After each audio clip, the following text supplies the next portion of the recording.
નમસ્કાર મિત્રો, હું ડૉક્ટર મયુર ઠાકર ઘણા સમય પછી એક વિડીયો તમારી સામે લઈને આવ્યો છું. આજકાલ ઘણી વખત જોવા મળે છે કે દોતો બેઠા હોય ને એમને અચાનક પરસેવો થવા મળે છે શરીરમાં. અચાનક શરીરમાં ગરમી દાટવા મળે છે. શું તમે આનું કારણ અને આના ઉપાય જાણવા માંગો છો? તો આ વિડીયોને છેલ્લે સુધી જોજો, ચેનલને સબસ્ક્રાઈબ કરજો. આગળ પણ આવા વિડીયો મોકલતો રહીશ. તો શરીરમાં અચાનક પરસેવો થવો એના ઘણા બધા કારણો છે. તેની સાથે ગભરામણ પણ દોતોને થાય છે. તો એમાંના મુખ્ય કારણો આવા હોય છે. કદાચ તમે કોઈ મદદમાં ટેન્શન લઈ દીધું હોય, કોઈ વિચારો આવી ગયા હોય, તો એવા સમાચાર સાંભળી દીધા હોય, તો તેના લીધે પણ પરસેવો બહુ થવા મળે છે અચાનક.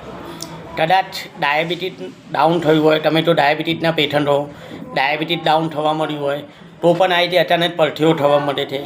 કદાચ બીપી વધારે પડતું લો થવામાં આવે અથવા થોડું હાઈ થવામાં આવે તો પણ આ પ્રકારનો પરસેવો થવા મળે છે શરીરમાં. તમે અચાનક ગરમીમાંથી ઠંડકમાં આવો, તરસત ટળી હોય, તમે એક્સરસાઇઝ બહુ ટળી હોય તો પણ આ પ્રકારનો પરસેવો જોવા મળે છે. બીજી વસ્તુ, તમે બહુ વધારે પડતું જમવામાં તીખું, મરચું અથવા તો કોઈ એવો ખોરાક થતો હોય જે તમારા ડાયજેશનને અનુકૂળ ના આવ્યો હોય તો પણ આ પ્રકારનો પરસેવો થવા મળે છે. બીજી વસ્તુ, જો પરસેવો થાય અને એની સાથે તમને તો છાતીમાં દુખાવો થતો હોય, તો તમને બહુ જ વધારે પડતી ગભરામણ થતી હોય તો એ એટેકના લક્ષણો પણ હોઈ શકે છે.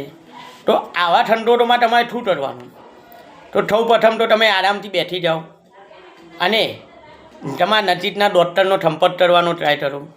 કદાચ ડૉક્ટરને આવતા વાર થતી હોય તો તમે ઘરેલું ઉપાયમાં થોડીક ખાંડ ફાટી દો, લીંબુ પાણી પી દો, ચા બનાવો અથવા તો કોઈ પણ ડરી વસ્તુ ખાઈ દો. તમે જો ગભરામણના લીધે અથવા તો કોઈ ટેન્શનની વાત હોય તો આજુબાજુવાળાને કહીને થોડી વાર રિલેક્સ થઈ જાઓ. અને એ પછી પણ જો તમારો પરસેવો ઓછો ના થાય તો તુરંત તમારા ડૉક્ટરનો સંપર્ક કરો. એની સાથે તમે જાતે પરસેવો થાય તો એકદમ ગભરાઈ ના જાઓ, તમે મને પરસેવો તેમ થાય છે, બસ આટલું ધ્યાન રાખીને પછી તમારા ડૉક્ટરનો સંપર્ક કરશો તો તમને કોઈ તકલીફ નહીં થાય. બીજા પણ આવા આગળના વિડીયો જોવા માટે આ વિડીયોને લાઈક કરીને સબસ્ક્રાઈબ કરશો. હું આગળ તમને બીજી બીમારીઓ વિશે માહિતી આપતો રહીશ. જય અંબે.